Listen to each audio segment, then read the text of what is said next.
everybody. Welcome back to another episode of the Healthy Hotline. I'm Robby Besner. I'm the device developer of Reflexology and also the co-founder.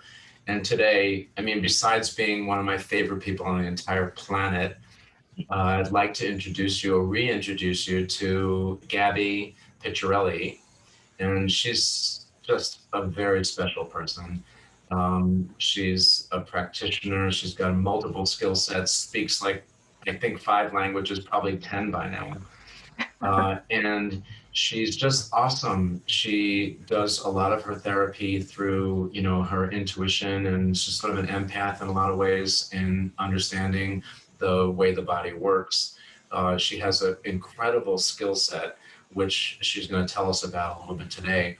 But, today's interview and discussion is really speaking to the Lyme community and everybody out there. It's just a full gambit of things to be going on with you as the Lyme patient or the person that has the Lyme disease, and even the surrounding families, the people that are supporting you in your own health journey. You can find Gabby, by the way, 2 ways. Her website's amazing, and she's just so stylish and everything. She's set with intention in everything she does. But you can contact her at www.rpt, the letters rpt.health, or you can email her if you want at Gabby, Gaby, at rpt.health. Either way. So aside from finding her through Healthy Hotline, by all means, reach out to her, get signed up, understand what she's about. She's got multiple skill sets. She will help you on so many ways. So she's someone that I hold very dear to my heart. So Gabby, a Lyme patient, they could be bedridden, they could have chronic Lyme, they could have had it for 20 years, they could be super symptomatic and have an episode and be in bed for weeks on end, honestly. Or they could have Lyme and it could be sort of like they have episodes, but they're sort of managing their lives. It's sort of the full range. So tell us a little bit about you, your background, the kinds of things you'd love to share with the Lyme community that'll be watching this episode that they can do tomorrow that's valuable to them. I know I'm giving you a compounded question, but take the mic, get with it, and let's see what we can learn together.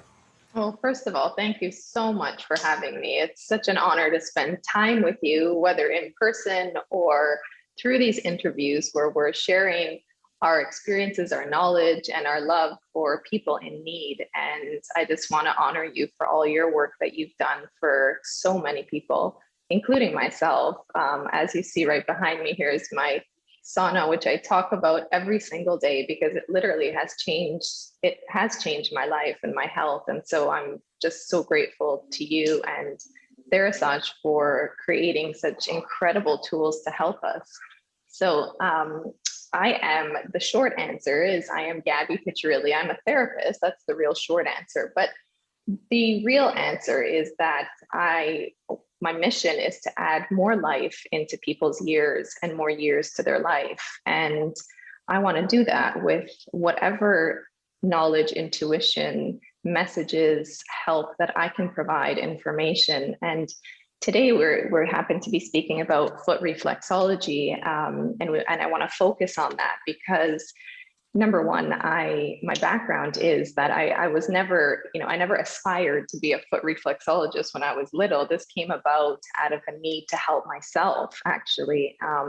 When I was 21 years old, I was really ill and nobody could figure out really what it was that was the root cause of this until I came across an incredible reflexologist by the name of Wanda Bratko. She was in Toronto at the time, from Poland though, and I had this incredible synchronicity, this moment that I could have been in her hands, in her office, in her chair, and she turned my life around in so many ways. I mean, first of all, it was helped by her healing hands through foot reflexology.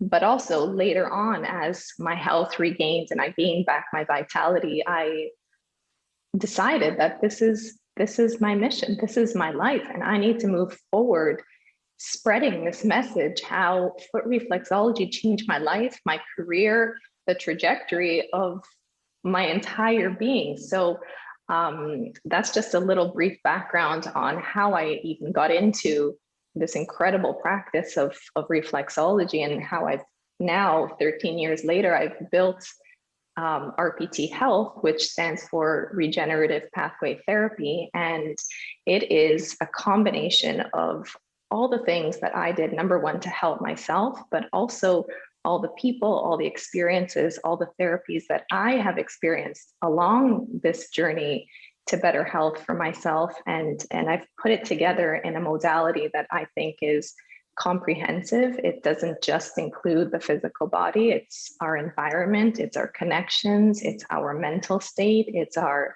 connection with the universe, God, our higher self, whatever it is that you call it.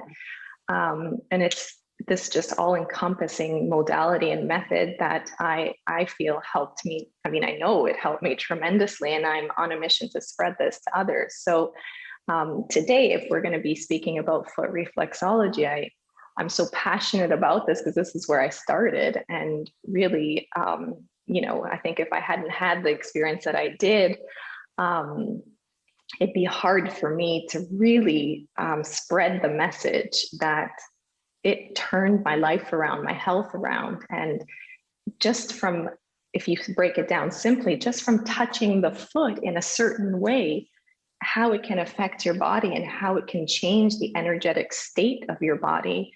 I later learned that, well, it's not just on the feet. We can do reflexology on the hands. We can do it on the ears. We can also help ourselves on our face. And so I've incorporated all of that into my practice as well. But today we can focus on perhaps the feet and the ears, because I feel that if you are in various stages of wherever you are along your health journey, if you're bedridden, or if you have a little bit of energy and you can devote that time and your healing hands to help yourself, it would require a different level of energy. And so I want to sort of address the whole gamut. And why don't we start with perhaps the foot? If you have access to your feet, or if you have the energy and you're able to do this, it would, in my opinion, be the greatest thing that you could do for yourself and your energy and your health. And understanding that the body, the micro, is in your foot is the start of all of this. So if you took, let's say, a photo of your actual physical body and you shrunk it down and you imposed it on the bottom of your feet, that would give you a guide as to where each organ, where each gland, where each part of the body lies. And that's sort of the easiest and the best way to understand the map of the foot. And the left side corresponds with everything that's physically on the left side of your body, and the right foot is everything that physically sits on the right side of your body. You put them together and you have the whole. So if we're going to start, let's say I'm going to use my little foot model here, because this is going to be easy for me to. I love that. Actually, that's a great way to start. And for people that just tuned in, we're talking to Gaby Piccirilli, and she was just talking about like her integrated approach to basically tuning the body up, and today we're going to learn simple methods just by using the reflexology points on your foot, which correlate to each of your organs and bodily processes. And so what's super cool about this is that she's going to teach us, you're going to teach us, what spots correlate to what. And we can show a little graph of this later on that you provided us, which I think is amazing. And then, all of us at home, like when we're feeling off or we're feeling pain in a certain area, you can go right to that spot on your foot or your hand or your ears, as you mentioned. And then you can sort of self-help yourself. You don't need to go out to the doctor. You can do it while you're resting, or while you're in bed, or doing whatever you're working into your daily routine. So show me your foot. So here it is. Here's my little model of my foot. And just before we start with that, I just want to also say that if you don't have much strength in your hands, perhaps your hands are weakened by your state, or you just simply don't have the strength yet, because this takes very different muscles sort of to work with your fingers and your hands. And I just want to offer another solution, and this has worked for me really well, is I have all sorts of stones around that I collect and I buy wherever I am in the world. And they, something that sort of resonates with you, that you're drawn to. If you love, for example, rose quartz or any other stone that you might have, or you can go out and buy, then I would suggest you can even use this for now, just to kind of start working with your hands and really get the sense of touch, developing the areas, the senses of touch. So I just wanted to offer that because it will come into handy into some spots, and I'm going to talk about it later. But I just wanted to mention that. It's a great idea, and the stones that you choose, they all have different energies, also, like shungite and jade stone and rose quartz, and so you can actually use the frequencies of the stones in conjunction with the points that you're grabbing at the same time. What a awesome idea! Super cool.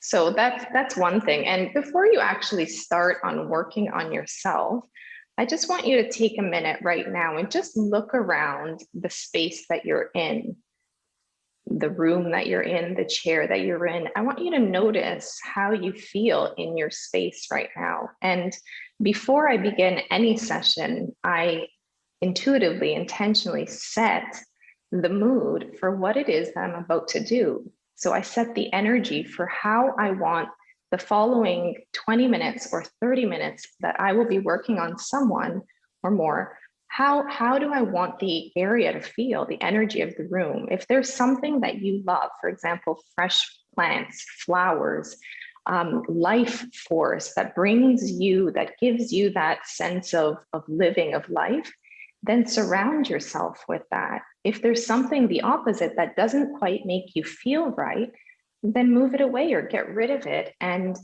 set the tone for where it is that you're going to be healing yourself. Remember, I just want to share that you cannot heal in the same environment that you got sick in. You have to make the environment conducive to your healing. So whether it's surrounding yourself with those things or just tidying it up, decluttering it, maybe making it fresher, opening the windows, getting some fresh air if you can. And those are all really easy things that you can do to set the tone and the mood. The other thing is, speaking about frequency, is that I always play music that I select based on what I feel would be best for that scenario. And it could be different frequency of music, for example, 432 hertz, if that's something that you love. Just explore this idea of sound as a tool to also heal you, because it will also set the mood and the tone and the energy for the room. So I just wanted to offer those two little tips before we begin. We all have favorite songs we like, and your head and your mind and your memory goes right there. And so really we're tuning our hearts, our brains, and our bodies up at the same time.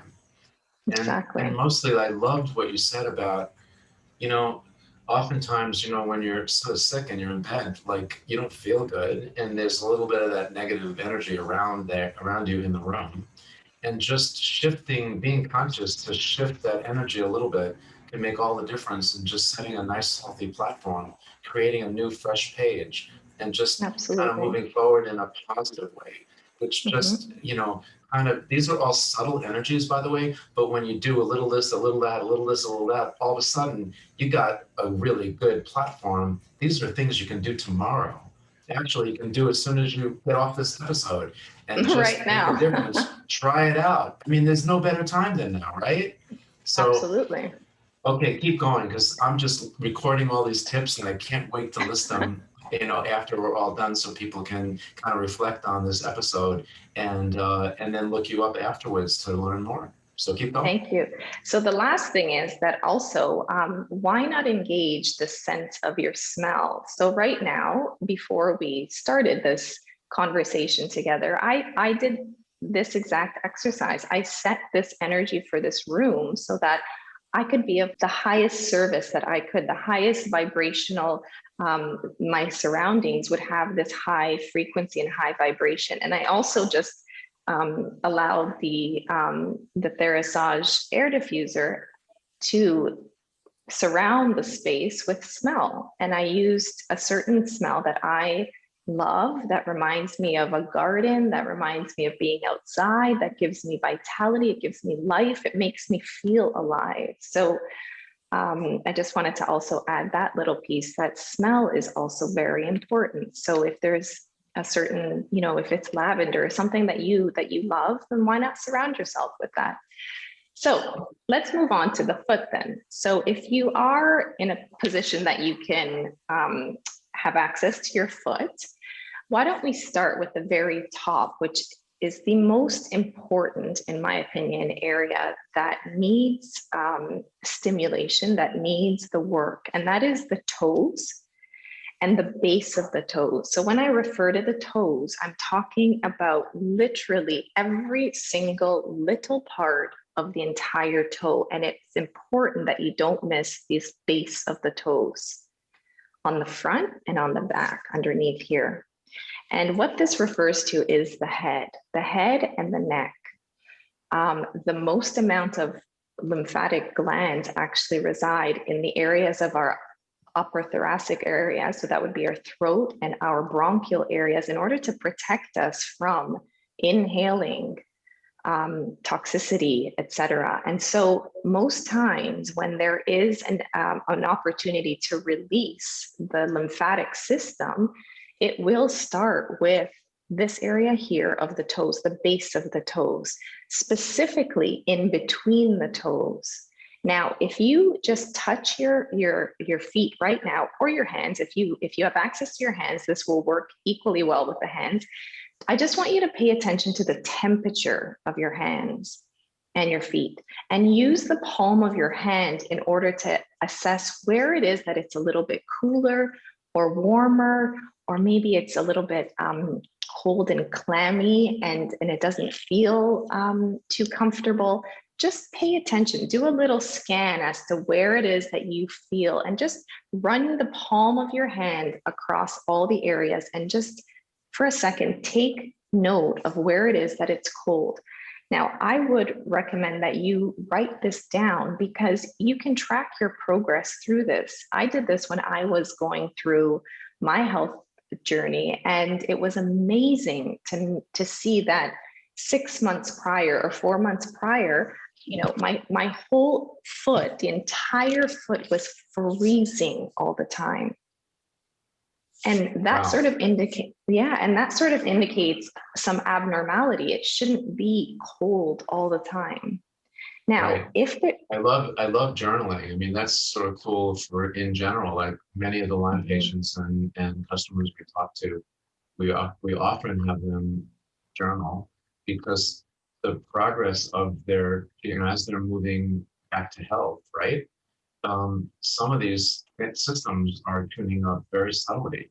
And because of that, just like you're saying, you may start off the beginning of the month, maybe you're feeling cold spots or hot spots or areas that are more sensitive, right? And then you look at your journal at the end of the month, and you right away you notice that some of those things that you had in the beginning of the month have now shifted. Maybe they've gone away completely. Exactly. And so where before you go, God, there's no way I'm ever going to get out of this rabbit hole I'm in with this Lyme challenge and the co-infections, and now I've got mold or whatever's going on, you actually can really track these subtle changes, right? With your journal, and then you can look back and go, whoa, wait a minute, I have made some progress. And then, you know, you tune this up and you tune that up, and before you know it, like now you're having more good days than bad days, and you're back on your feet. Totally. But I know we're talking about feet, so no pun intended, but keep going. And the other thing is, too, just to add to that, is that we forget how far we've come. You know, you might look back a couple months from now and say, wow, I don't even remember that was something that I was going through.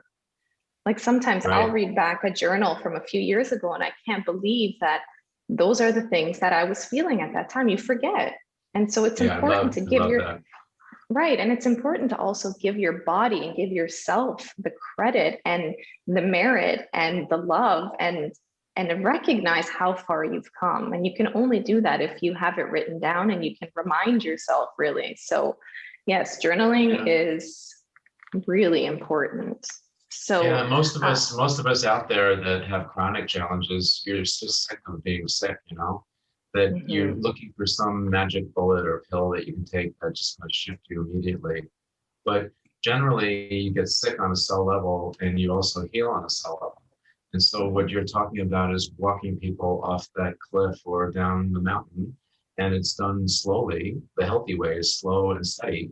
And that's mhm. going to be bringing you into subtle changes and tracking those subtle changes. It makes all the difference. And just giving you hope to know that you're just progressing towards that state of good health again. Absolutely. And since we're on this topic, one other thing is um, you have to be also very clear on how you want to feel, because it's easy to know what you don't want. But what about if you ask yourself, what do I want? How do I want to feel? What does my life look like when I am healthy, as if it's already happened? And having that picture and that idea and the feeling, and you embrace it with every single cell of your body, that you know you're going to get better. Your body has the ability. It is designed in a way that it is absolutely looking for homeostasis. It's looking for health. We must just provide the environment, the tools, the concepts, the ideas to allow it to move in that direction. It does need sometimes some assistance. And if you give it that, you'd be so, I mean, you'd be shocked at what the human body can do in a short period of time as well. But being You know, clear on what it looks like is almost the first step. yeah, that's sometimes the hardest step because when you're not feeling well, it's hard to think about what it would be like to feel okay and that you have the power to make that change. But oftentimes when I think about this, I kind of think that what happens is when you have a chronic challenge, it's like your body lost its GPS, like its guidance system. Mhm, mhm, And all you need to do is give it some guidance, give it that direction, mhm. give it the vision. And Exactly. then all of a sudden the GPS starts getting on track. Oh yeah, that's where you want me to go. And Mhm, then because your mind and your cells actually have memory, you've heard of muscle memory, but every mhm, cell in your body has a memory and has a mhm, function and knows how to function optimally. But when it kind of forgets its way, mhm, it's sort of like light switches were turned off. And what you're mhm, showing us is how to turn those light switches on by visualizing, changing the atmosphere in your room, creating a good platform, and just thinking about what your life would be like, what the vision is. And then, mhm, in a sense, everything tunes up and you follow that course almost organically to mhm, get to the goal. And it's mhm. not a question of whether you will, it's just how soon it's going to happen, right? Exactly. Exactly. So now, with that vision in mind and all of the things in place, let's get to work. Now we've got to put in a little bit of our energy to get there. So Okay. I Show us want the you to, point. Show us the yeah, points. I want you to focus on for today, we're going to focus on the toes. They are so important, right? I mentioned it's the head, it's the throat, and that lymphatic system that protects us. And so what I want you to focus on is what foot feels a little bit colder than the other, and write it down. And now a very simple technique you're going to use with your thumb is you're going to do like almost like a wiggling walking motion along the toes. So you're going to start from the base, right? And you're going to use the index finger, so you point your finger, as leverage, right? So you leverage the toe and you basically push your thumb into every little spot of every single toe, starting from the base of the toe, though. Don't miss that joint, because that's, again, that lymphatic system, the throat. And so what I want you to do is now go up, just to keep it simple, in a line, in a really straight line, as if you want to create different zones on those, yes, on those toes. even on the fingers. If you do it on your fingers, it's the same idea. So I'm going to still use my index finger as leverage, and I'm basically moving up my finger, and I'm almost squeezing it and feeling if there's something that I can feel underneath my thumb. Do you feel a little bit of goop? Do you feel a little bit of hardness? Maybe you feel, wow, something is moving under there. What could that be? Well, if it is something along those lines, what I want you to do is go back and work that area. I am willing to bet that that area, wherever you feel some kind of calcification or sediment underneath your thumb, underneath your fingers as you're massaging, is the area that's also cold or cooler than the other parts of your toes or your foot, for example. And so what you want to do is you want to work that out. Just work it out. And don't worry if you, in reflexology, this is the beautiful thing, is that you really can't do anything wrong. There are no really contraindications or anything that could go wrong by doing this type of work. It's so non-invasive. It's so gentle, yet so effective. So I just want you to keep that in mind as well, that nothing can go wrong. And so as you're working your toes, pay attention to what the coloring, how it's changing, what the temperature is, how it changes as you work your toes. If you're experiencing, let's say, a headache or a migraine, I want you to pay close attention to the webbing of your toes. And what you can actually do in that part of the foot is just gently squeeze it and hold it for 5 seconds.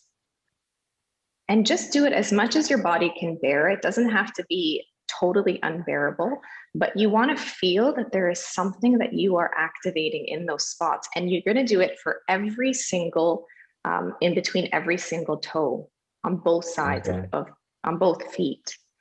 And that gives an instant rush of energy and circulation to the back of your neck and to your this upper thoracic area. What that does is it relieves some of the pressure from your head. And so if that gave you a bit of relief, and if it also changed the temperature of your toes, which it should, if you do it 2 to 3 times on both feet, you should feel already a difference in your head, but also in the temperature of your toes. That gives you an indication right away that circulation has been restored. Cool. And so keep doing that. And you can do it also on your hand. It's the same. Do you recommend using some kind of oils, like essential oils or any kind of oil along with it, so you're not just getting the benefit of the manipulation and touching those points, but Absolutely. so which kind of ones would you recommend that people can get that are easy, that you know have been real effective? So my favorite, which I've been using since the day I started helping myself, treating myself, but also treating others, is castor oil. And there is, studies from many years ago written by Edward Case, for example, that you can read how he used castor oil as his remedy for almost anything. I recommend that you do a little bit of research on him and just read how he used such a simple oil, but such an incredibly effective oil to help his patients. And that is what I have always used. And I just find that the viscosity of the oil and the way it feels on my hands when I massage other people, there's something so special about castor oil, and I'm drawn to it. And so I've tried to use other oils. If you don't have castor oil right now, you can also, an alternative would be, almond oil, jojoba oil.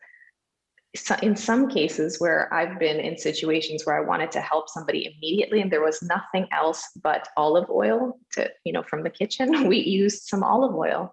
It doesn't matter. Right. We've got to make do with what we have. It's not, when you have your own 2 hands, this is where the magic happens, is the energy that you put into the work that you're doing. The oil just helps along. Of course, it adds that extra element of healing, but if you're in a situation that you don't have it and you can't get it, it's okay.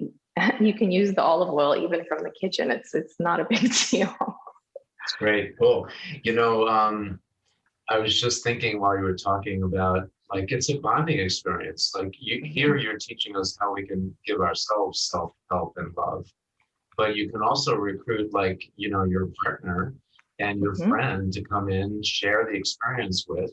You sit, you kind of chat and get caught up on all the gossip of the neighborhood while Mhm. they're working your feet. They get to learn something, you share those energies. Mhm. And Mhm. I love castor oil. Well, basically, if you can get the organic form of anyone, the vibrate like the castor oil, then you're going to get something that's more pure and also have a higher vibration, which is going Mhm. to work with your body a little bit better. So if you have the ability to and the financial whereabouts to get anything, organic oils in this reference, that would be preferable.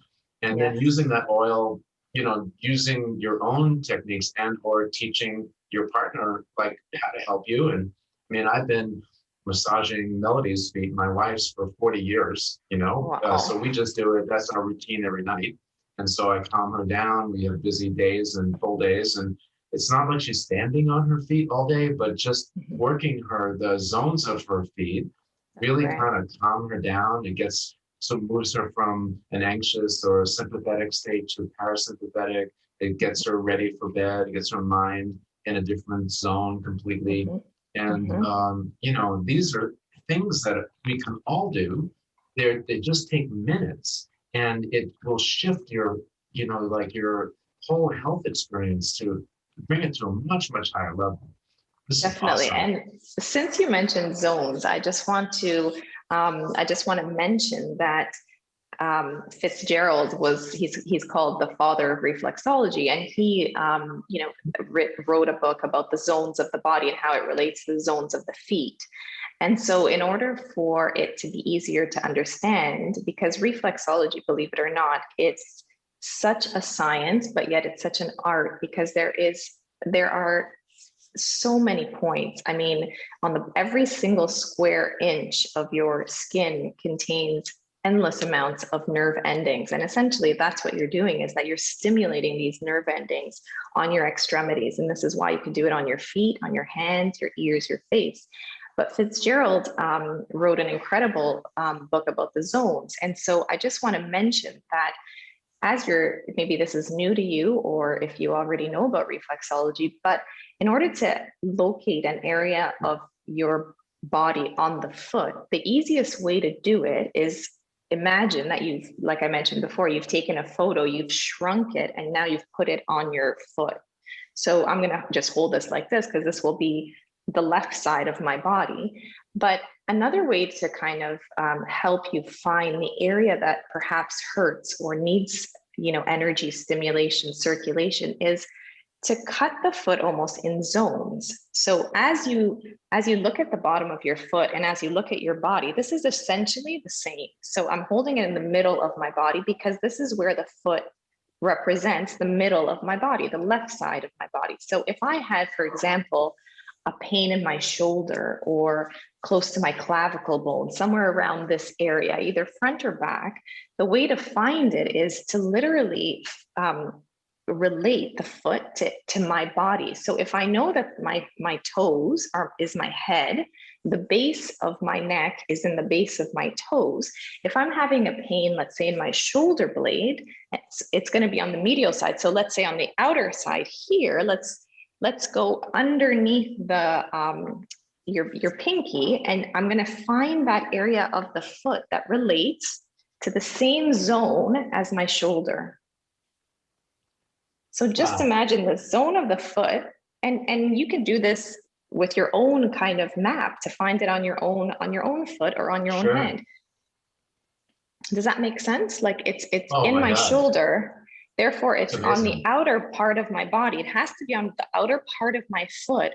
And just look around. It's going to be somewhere in the vicinity of the small toe, the baby toe, somewhere around the joint. And Wow. so Amazing. the other thing that is so incredible with reflexology is that there is a law of similarity. And if something, I was taught this years and years ago when I first started, is if something looks the same, has the same shape, it might be related to each other. Meaning, if my hips, for example, are sore, my hip joint, let's say it's on the left side, so it's going to be on the left foot, somewhere in the bottom of my heel. So again, you can think of this as your whole body. My lower extremities are going to be located in the heel of the foot, because that's the bottom of the foot. And so my hip might be sore, and it might be triggering my shoulder blade. Those two joints look very similar. They move in similar ways. Therefore, with the law of similarity, why don't you look and discover what is happening in the lower part of your spine, in your hip as well, if you have a sore shoulder, and work them together, work them so that the whole zone, that whole zone right here, can be relieved. You know, I love what you're saying, because you don't need a map. You don't need a textbook. You don't need Grey's Anatomy. You don't need to be a physiologist. You can just practice on yourself. And then you know where you're hurting. So once you know that part, then you can just find the designated spot, pull around. You can't make a mistake, because even if you aren't exactly on the point, but you're moving close to the point, it still will give support and blood and energy to the area. And then you can work right up to the point. And then you can discover for yourself the things that work and the things that aren't. And many of the Lyme guys out there, I mean, sometimes they've got a pain in the shoulder, sometimes it's over here the next day, it kind of moves around. So it's tricky like that. So you just, now you've got a way that you can address it exactly at the time when you're in the moment to make a difference. Wow, Gabby, this is so important. And the other thing is too, don't be scared to manipulate your foot in a gentle way. Like, don't be scared I showed you just one technique with the thumb wiggle, but you can use literally any, a technique that works for you. So if using all, 10 fingers works, and remember, it's not just the bottom of your foot, it's also the top of your foot, the side of your foot, it's the entire foot. So if it works for you to just kind of move, the metatarsal bones like this, for example, that is an incredible technique to get your spine moving, for example. Don't be afraid to do something outside the box, to explore and to feel your body, because ultimately, once your body recognizes that help is on the way, which is this signals to the body that something is going to shift here, and it's going to be dramatic and it's going to be amazing, it will start to speak to you. You will start to develop those senses in your hands that will allow you to feel better, to feel your own body better, so that you can be your own doctor. You can be your own source of healing. That's the best doctor on the planet. Okay, so we're running out of time, and we could spend hours together, and I can't wait for the next episode. But just to recap, we learned in the last 25 minutes or so, like the ways that we can actually help ourselves. We don't need to pay for a doctor. We can just figure out what's hurting today. We can find the correlating point on our feet. Today is about feet, but you can do hands, and also there's areas in your ear that correlate as well. We're tapping into, it isn't a discovery from just a year ago. The Eastern Bloc countries, like in Asia, they've been practicing acupuncture and acupressure for 8,000 years. Non-invasive ways to basically stimulate the energy zones of your body to help tune everything up and get it all connected. I love the beginning of when you were talking about the mind-body experience and setting the stage and the platform for healing. So it's not just about addressing, in kind of the Western way, got a pain, I want to deal with it, take an aspirin, put a Band-Aid on it, get back to work. No, you're creating sort of a mood and a lifestyle, and just a reshifting your energy and your headset. So you're creating just a holistic healing experience, not just taking care of business at the moment.